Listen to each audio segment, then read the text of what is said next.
Hey everyone, I'm Stephanie, and I believe that all readers should read children's literature, especially adults.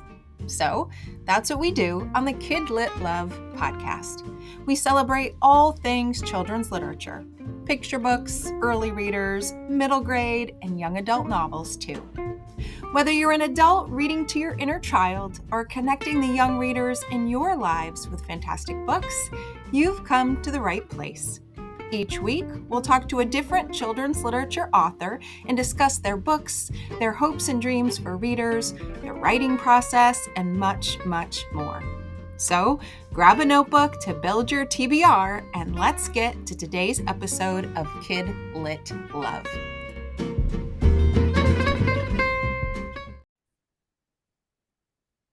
Hey everyone, welcome back to the Kid Lit Love podcast. I'm Stephanie, your children's literature loving host, here to discuss a delightful middle grade series with author Janet Costa Bates. Rica Baptista is a character you'll instantly love and root for, and the cast of characters surrounding her makes this such a feel-good series. I know you'll want to share it with every young reader you know. And if you've been listening to me for a while, you know I have a special list in my book journal, books that I've hugged when I finished the last page. And I've added both of the Rica Baptista books we're going to talk about today to that list. So I am so excited to welcome Janet Costa Bates to the podcast. Janet, welcome to Kid Lit Love. I am so glad you're here. Well, thank you for having me, and I'm so glad you gave both Ricas a hug. That makes me happy. I did. I adored them. I love to rate books on a heart scale, rather than stars and a heart scale. And it was hands down, both were immediate 5-heart huggable books for me. Good. But while we're here talking about both of the Rica Baptista books today, those aren't the first books that you've written. So I'd love for you to give us a little bit of the backstory about you. Kind of tell us a little bit about yourself, your writing, and what led you here to talk about your newer series. Okay. I have two books before the Rica Baptista series.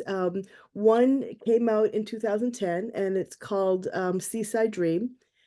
And I'm very happy to say it's still in print, which is unusual, but it is. It's out in paperback, still in print. But that one was my first book, and I love that it was my first book because it was inspired by my grandmother, who I was very, very close to. And side note, I can't stop writing about grandparents. I'm so glad, though. I'm so glad. I loved that. I was going to bring that up. I love that theme. I have only the first Rica Baptista so far does not have a grandparent in it. Seaside Dream does. My second one came out not until 2021. There was a long gap in between. But Time for Bed Old House also is Isaac and his grandpop. The first Rica Baptista has no grandparents. I was actually kind of proud of myself. I'm like, look at this. I'm able to write something without grandparents. And then in the second Rica Baptista, which is due out, as you know, on April 30th, well, who shows up but Grampy, the mischievous Grampy? Yes. I fell in love with him instantly, from the stories to the adventures to all the things that we'll get to talk about. So what made you go from the more kind of classic picture books to moving into middle grade novels with Rica Baptista? I love writing. I love writing lots of different things. So I've written a few magazine articles that were published before my first picture book, Stories for Kids. And I started toying around with the idea of a middle grade based off of an adult biography that I listened to. There was a piece of it that stuck with me. I wasn't intending to write a middle grade. I started it as a picture book because that's what I was used to writing. And I went to a writer's retreat called Whispering Pines, which was a wonderful, wonderful writer's retreat in Rhode Island. And I read it, and someone there said, that's not a picture book, that's a middle grade novel. I was like, really? Okay. So I toyed around with the idea and said, well, why not? And I started writing a middle grade novel. I rewrote, and many times I was not used to middle grade novels. And then started, I got an agent and started sending it out. And the feedback coming back was great character development, best middle grade voice, and no, we don't Oh, want this. The plot is not there. So, and then so I rewrote it again, and the more I worked on the plot, the more I was losing the voice. And I was trying to find that in between area. When I brought it to a critique, and this was, I'm not sure, a couple of years later, I brought it to a critique once again at Whispering Pines. Um, and Christian Trimmer, an editor who was then with Simon and Schuster, looked at it. He gave me a great critique, told me what he loved, told me what he didn't like, and he goes, but it's not working as a middle grade novel. He said, but you have a great setup for a chapter book series. My then agent didn't want to go with that. She said, let's keep trying. We did. And eventually, for many reasons, she was a great agent, but just not a great agent for me. Fit is very important, and the fit wasn't there. So we parted ways. And so I started playing around with it as a chapter book series. Um, and I didn't get an agent right away. I wasn't looking for an agent right away, but I had met my editor years before, and she had told me, oh, feel free to send me your work anytime. And so, what was it, about 10 years later almost? Yeah, I think it was about 10 years later. I emailed her and said, do you remember when you said to send my work anytime? By any chance, does that offer still stand? And I didn't send Rica Baptista at that point. I sent Time for Bed Old House. And she said the offer still stands. They bought the book. So a few months later, I said, well, if if you might still be interested in something, here's a chapter book series. And I tried to pitch it as a series. They bought it, but they said, no, we'll just publish the one. We don't we don't buy series. And they said even Judy Moody was bought as a standalone. And I thought, I can't argue with Judy Moody. That's no. that. So, but I wrote the next one on a wing and a prayer and said, should you be interested at some point after the other one is published, which was their plan, after the other one is published, I wrote it already. So if you'd like to look at it. And then they bought it before A Week of Shenanigans, before the second one was published. So that wing and a prayer worked. But at that point, I went, I'm in over my head with contracts. I need an agent, and I got an agent, the wonderful Saba Suleiman. I'm happy, I'm very happy. So Wow. that's the road. A picture books what was always in my head, and the chapter book series came out of someone's suggestion that this should be a middle grade novel. Yeah. Yeah. Well, it sounds like that Whispering Pines place is kind of magical. Oh, you hit the right word. That is the exact word. Unfortunately, it's no longer, it's being resurrected, but it's not the same. It was at Whispering Pines. It's a very rustic retreat in Rhode Island. And I think it was owned by the University of Rhode Island, but they have since sold it and changed it. But Whispering Pines went on for many years. It was a small gathering of writers. I want to say anywhere from maybe 50 to 75. Everybody's in the same room with the editors and the agents and the other speakers. So you're sitting there, and you're next to um, Cynthia Lord, or um, and some of the other names are just flying out of my head, but you're sitting there next to some of these amazing writers and wonderful editors, and you're just chatting. You're getting coffee and Yeah. chatting with this editor that you thought you'd never have a chance to talk to. And the setting was so magical. Other conferences, they're wonderful. I get a lot of information, but I leave exhausted. I would leave Whispering Pines inspired, inspired. And I would actually stop on my way home at a cafe and write, because Mm. I couldn't wait till I got home to write. But I'll give a shout out to my friend Linda Mullally Hunt, because she's the one who ran it for years. Oh, wow. And Linda Crowder Bredden, who just has a new book that came out, started it along with Laurie Smith Murphy. So some wonderful, wonderful friends who were, they changed my life Yeah. because they did this retreat. Yes. Absolutely. Well, I always say book people are the best people. Yes, yes. We I are. quit writing a few times. I quit writing. I said, why am I doing this? You know, especially when my boys were young. I was working 3 days a week and there was just so much. I'm like, why am I doing this? I'm stopping. I quit writing.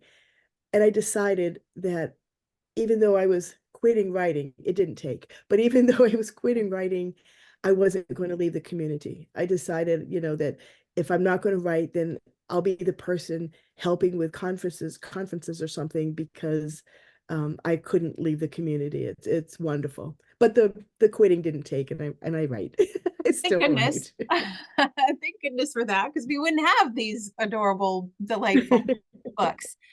You mentioned that someone early on talked about, the wonderful character development in the books. And that to me was what I just fell in love with as a reader right from the start. These characters are delightful and lovable and quirky and all just fit together so well, from Rica to her best friend to mom and her healthy food. And it's just, and the cousin, I could just picture, all of these characters in my mind as if they were real, which is, to me, the hallmark of just a delightful book. And so I'd love for you to give listeners, a quick overview of Rica Baptista. And we can start, with llamas, and iguanas, and my very best friend, which is the first book that's already out that they could go Yeah. grab right now, before we talk about the newest.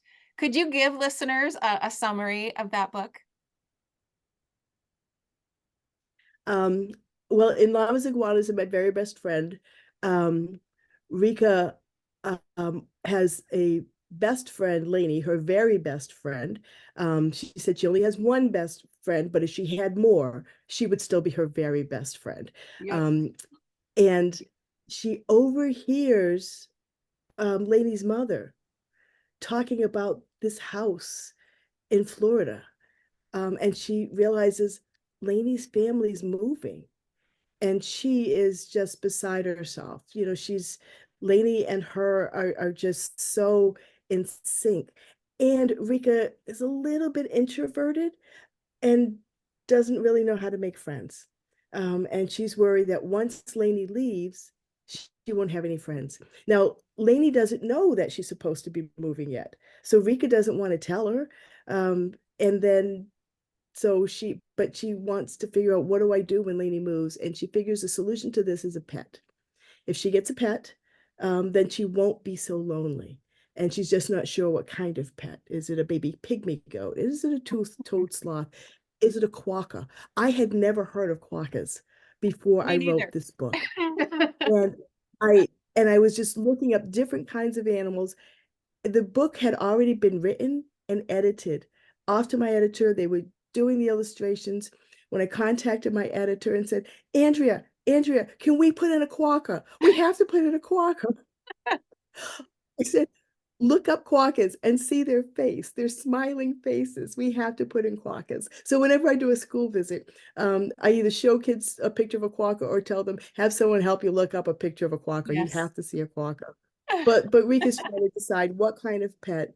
And her older know-it-all, bossy cousin is on her phone constantly and saying, well, no, you can't get this kind of pet. It's illegal to own that. You don't have enough room for this one, and all the reasons she can't do it, which is driving her Rika crazy.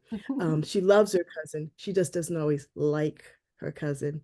And I have to tell you that all of the characters are made up. And there's always bits and pieces of people, and the characters that come through, but they're all made up. The only one that was absolutely based on someone real is the cousin. It's Serenity. And that was my cousin, Cynthia. And Oh, has since passed, but she was such a mentor to me, but sometimes an overbearing mentor. This is what you'll do instead of what you right. want to do. But I loved her dearly. I still love her. And that she came through in Serenity. She had a tiny little part in the book, and it was almost as though she shook her head and said, "No, no, I don't do tiny parts." And she became a major part, which is exactly what my cousin would have done. Right. Exactly. Oh, that's wonderful. Right. The And Serenity Conway is Cynthia Conwood. oh, that's so wonderful to know. Now that just makes it mean even more because I did love that relationship between the two of them. We all have Mhm. a family member like that. I'm sure Yeah. that we can think of. And to see that relationship kind of play out and Rika's feelings about her shift back and forth of, oh, maybe she's not so bad after all. She ends up supporting her too. I Mhm. love that back and forth and think a lot of young readers, they will instantly know that feeling. Yeah. You're right. We all have family members like that. Yeah. So the one thing that I adored about this book, though, and I loved a lot of things, but what I was just so enamored with were the letters. Can you Mhm. talk about the letters? Because they just meant everything to me. Um, I honestly don't remember like writing the initial one, where the thought came from. I have no idea. But Rika thinks a lot of things in her head that she doesn't say out loud. She is an introvert. She's very comfortable with her family, very, very comfortable with her best friend Lainey. She's not as comfortable, in other situations, people she doesn't know as well, which is like a lot of introverts. I am an off the chart introvert. I've learned many extroverted traits, and I've learned to put the shyness aside. There's a difference between introversion and shyness. I've learned to put the shyness aside, but there's still a lot that I process internally that I don't process externally. I don't say it. So the letters were a way to get more of Rika's thoughts across. Um, and Rika has a prayer notebook, is what she calls it. She says when she was little, she would say her prayers at night, but thought, oh, all the kids are going to bed. Everybody's saying their prayers. God has to listen to everything all at once, all at the same time. So she started writing hers down so that God could get to it when he had time. When he had time. So, but then she found out, oh, that's, it's not really like that. So God can hear everything all at once, but she still got into the habit of it. So she writes a note to God every night that says, and it says, thank you for something. Though there are some days where she has to work really hard to figure out what to say thank you for. And then she asks for something because she figures that's pretty fair. So she asks for things like don't let Lainey move, or sometimes she asks for a pet and asks God's advice. What kind? What kind of pet do you think I should get? So it's a chance for her to share a little bit of what's going on inside. Yeah. I just love that because when I was a kid, I wrote often. I had piles and piles of notebooks like many of us do. And while it wasn't a regular practice like Rika, when things were hard or challenging or I just had a bad day, I found myself doing exactly the same thing. And Really? I would write the letter, as a way to just get everything out. And I Mhm. always felt better later. So when I turned the page and I saw that first letter, I thought, oh, we are kindred spirits right now, me and Rika. I loved that. Such a beautiful addition. I will say that the book doesn't have religious, except for the letters to God. And I think there's four of them. Except for that, the book doesn't have a religious overtone, and that's on purpose. I think at one point the mother says, after church, do this. And that's it. That's it. Because I didn't want anyone who is of a different faith, or anyone who really is of no faith, to feel like this is not for me. And it is. And if people, believe in any sort of higher power, I think that the letters will speak to them. They don't have to be a certain religion for the letters to speak to them, because to me, it's not that the religion is the important piece. It's really connecting with that power in the universe. Yeah. That's the thing. And Rika has found her way to do it. She has found the way that really works for her. Yeah. And she has this wonderful saying too, to go to a whimsical part, which is garbanzo beans. I have no idea where that came from, except that I think garbanzo beans is fun to say. It is. It is. And I find, I am always attempting to get my kids are older. I have twins that are going to be 17 and I have a son who is 19 and Mhm. I'm constantly telling them about the books that I read, even though they are children's literature. And the other day I threw out an, oh, garbanzo beans just to see what they would say. And they looked at me like, what? What are you doing? It's like, isn't That's it hilarious. wonderful? That's hilarious. So I definitely, I so connected with, as an adult, I'm connecting with this young character because I thought the book was just delightful. And then to know that there was the second one, A Week of Shenanigans, coming out, I was very excited. And, I'm thinking, okay, I really loved this first book. Does the sequel, sometimes sequels in your mind, do they measure up? How are they? And I've got to say, I think I fell in love with A Week of Shenanigans even more because of Grampy. Grampy's fun. Yeah, he really is fun. Can you give a quick overview for readers on this one? Um, in this one, Rika is anxiously waiting for Grampy to show up, and as she says, he is the best Grampy of all Grampies. Every week in the summer, Grampy has 1 week off, and he spends it with Rika, and they have what they call Adventure Week. And they'll go off and do things. They're not traveling the world or anything, but they'll take day trips places, and they'll just do fun things. They'll go horseback riding, they'll go hiking, they'll go to the beach. Rika says that one summer, um, all week long they had ice cream for lunch. So whatever they feel like doing is what they'll do, and they have a ball. And sometimes Lainey joins them, but Lainey's mother doesn't let her join all week because she says no, this is time for Rika and her Grampy. But it's okay. Rika says, I think Grampy likes you almost as much as he likes me. So they have a ball. But this year, she's waiting for Grampy to show up. She's sitting in the kitchen. The door opens slowly, and she sees a crutch come in the door. Grampy has twisted his ankle, sprained his ankle, and she realizes that their adventure week is straight out the window. She feels bad because they won't have an adventure week. She also feels bad, obviously, because Grampy's hurt.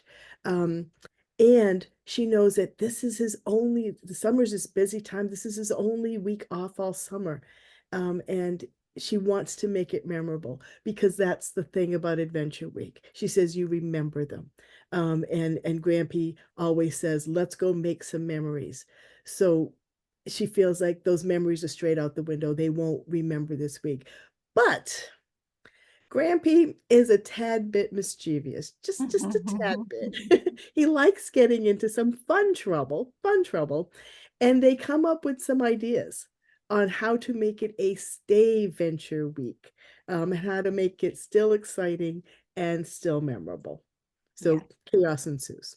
Yes, I loved that. I loved the idea of a stay venture. And I also loved how Rika and Lainey kind of literally put their heads together and came up with some really great things to build I'll those share I'll memories. share one of those things that they came up with, and that's Candy Day. I loved Um, Candy Day.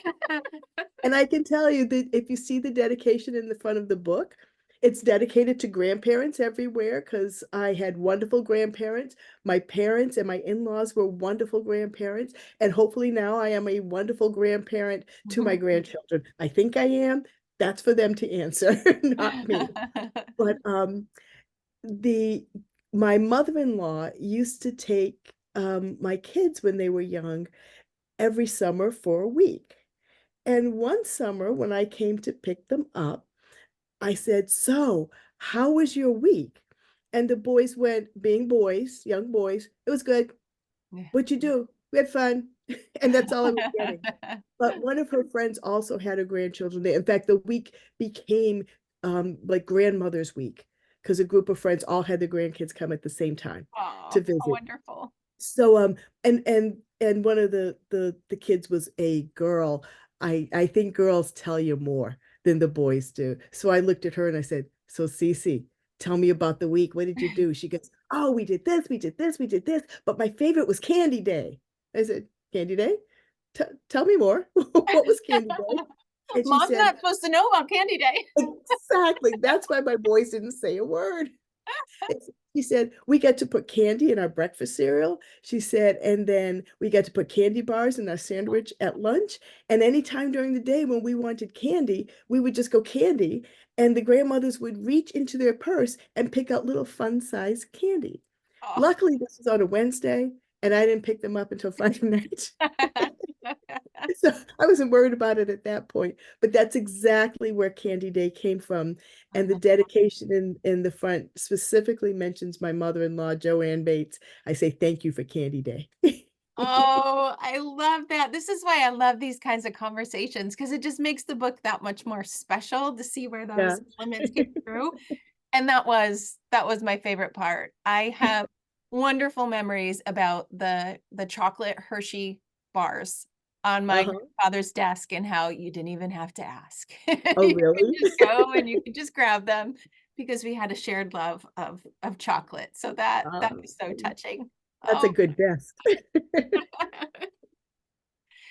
So both of the books, actually, I would probably say all of your books, there are these beautiful themes of family, of friendship, of connection, of just feeling good Mhm. about who you are. And there were two quotes. I am a quote collector of from books. I collect them, and I wanted to share the two quotes that I think were just so beautiful, not just for kids, but for the adults that might be reading the books too. In the first book, Llamas, Iguanas, and My Very Best Friend, there was one line.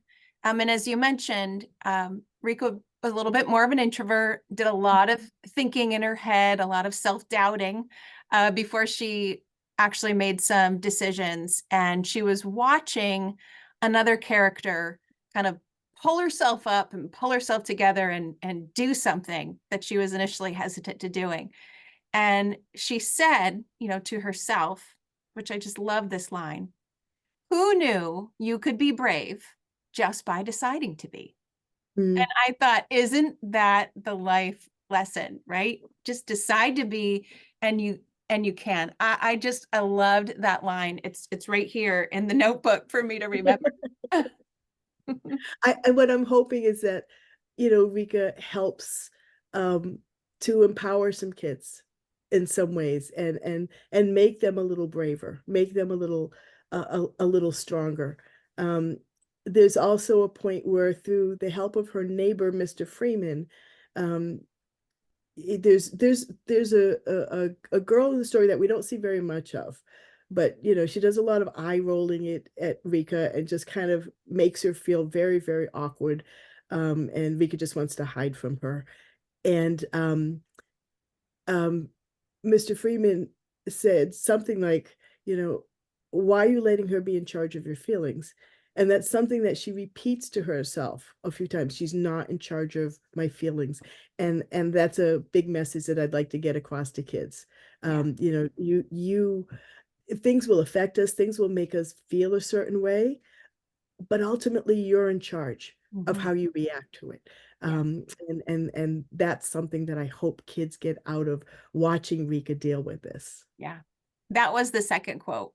Why are you letting someone else be in charge of your feelings? I read that and I literally just kind of set the book down and went, wow. I think all of us could use that message. The I'm third glad you had a one, direct quote. I mangled it a bit. no, it was much more wonderful hearing it come from you. But there was one more that I think is just another good life lesson, and especially one that Rika does and Grampy tries to embrace, which is look for the good and you'll find it. Mhm. Such just another beautiful philosophy to have that I think comes through so clear in And I these. think that's one of the major themes of the book. Yeah. Look for the good and you'll find it. Yeah. So Is there a third in your There mind? is a third. Um, it is called at this point, the title could change, I guess, but it's called The Box of Possibilities. Oh. And in this one, there is not a grandparent that shows up, but an uncle, Uncle Moose. He actually doesn't show up until later in the book, but they talk about Uncle Moose, and Uncle Moose is someone that you realize you just want to meet. You absolutely want to meet. He's a bit unusual. Um, there's I think we could say something like there's nothing normal about Uncle Moose. He's trying to figure out what's in this box that Uncle Moose sent to the house. He's actually visiting Cape Verde, which is where Rica's family is from. Rica's family is Cape Verdean American, as am I. And he's visiting Cape Verde, and he sent a box to their house, but it's from him, addressed to him. And she said it's not really normal, but very Uncle Moose like, Mm. very Uncle Moose like. So she's trying, her and Lainey tried to decide what could possibly be in this box. And they know it's from Uncle Moose. So they know it is not something ordinary. Even though Serenity says, I'm sure, because she's tired of hearing Rica talk about the box. So she finally says, I am sure that Uncle Moose sent something perfectly ordinary in that box. To which Rico replies, have you ever even met Uncle Moose? So they try to decide what's in the box. And, it could be um, uh, a polka dotted rainbow colored unicorn. It could be a fold up car that you carry with you when you want to walk instead. It could be a space alien, intergalactic space alien. It could be anything, absolutely anything. And they come up with a really long list. Um, but then they're kind of wondering, they hear about on the island of Fogo on Cape Verde that there was a volcano eruption in 2014. And they're like, maybe he sent lava. And then they decided Serenity shows them a picture of the volcano exploding. And it looked pretty amazing to watch it exploding and pretty powerful. And then they start to wonder, could there be superpowers in the lava? And is that a box full of superpower lava? And then the story just takes off from there. So Oh. lots of imagining going on, lots of fun. Of course, some chaos here and there, but yeah, but the real story, um, it's partly about imagination as they imagine what's in the box, but Serenity's staying with them for the week. And they can tell she's not, at some point, she becomes not normal Serenity because she's quiet. Um, and there are things about quiet Serenity that Rica really likes. But in her prayer journal, she starts writing this isn't normal. It's very weird. And maybe we could find a compromise, a little bit of quiet Serenity and a little bit of normal Serenity together. So her trying to find out what's wrong with Serenity is a big piece of the story. So Oh, I can't wait. is written, it has been edited. Um, and so I don't know when it's coming out though. The illustrations have to be done and then Candlework has to do all the rest of the magic that they do to make it Right. an actual book. I don't even know what all the magic is. But I they just have know magic I enjoy behind. it as a reader, that's for sure. Oh, that makes me very happy that I'll be able to continue sticking around with Rika and that whole wonderful family and everything that the characters and your books represent. They're beautiful, they're delightful, they're lovable. And I imagine I'll hug the third one too and keep sharing them with all of the young readers that I've encountered so far. They've all heard about these books because I know they'll love them. So thank you. Thank you for not giving up and to keep writing so that you could be here sharing these with us. Well, that's the writers community that said, no, you're not quitting. It's a Right? great You're community. not done. Where can listeners and readers find you if they want to learn more about your books? My website is janetcostabates.com, which needs a lot of work. I'm getting to it. It's on the list, but that's the website. I'm on social media as at J. Costa Bates. And there are a couple of podcasts out there. Candlewick has a couple of podcasts that they did. So that's another way to find out more. Great. And I'll make sure to put all these links inside of the show notes so it can be really easy to just click and find you and Rica and they can pick them up. Sounds good. Thank you so much for spending time with me today. I feel honored and grateful that I have the inside scoop into the series. Well, And thank you for having me. oh, you are very welcome. And everyone, thank you for listening. And I'll see you inside another episode next week.